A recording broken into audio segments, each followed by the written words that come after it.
this profession? My job title is I'm the Vice President for Mission and Ministry of Boston College, and I've been in the position 2 years.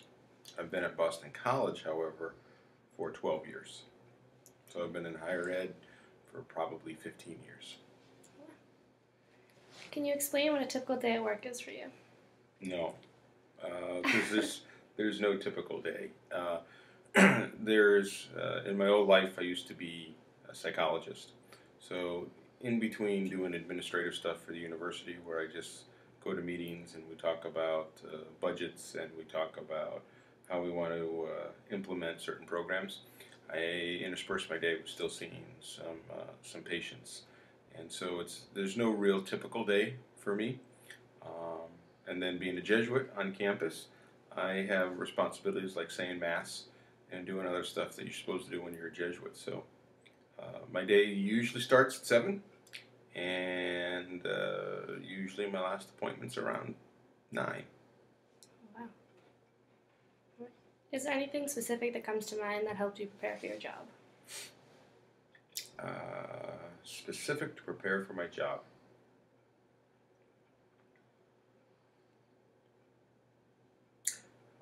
I don't think anything prepared me for this job. I mean, I know how to be a clinician. I was well trained, I think, to be a therapist. I think that I was well trained to be a Jesuit, so to be pastoral.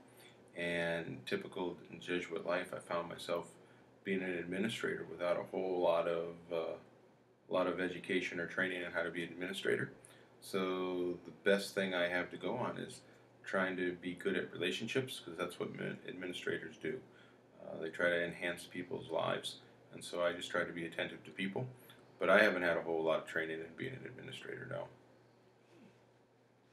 Why did you choose to enter the occupational field you're in now? There's a man in my life called a provincial, and he told me to apply to Boston College 12 years ago. By training, as I told you, I'm a psychologist. I worked in prisons and with street gangs, and I was trained to work with violent offenders. That's the profession I chose. And because I'm a Jesuit and I have a vow of obedience, there was a need and an opening at Boston College, and I was sent to Boston College by my provincial. So I backed into this, and now that I'm in here, I would really hate to leave higher ed. And I've worked pastorally, I've taught, and I've done crisis management for the university, and now I'm an administrator. What do you feel is the most rewarding aspect of your career?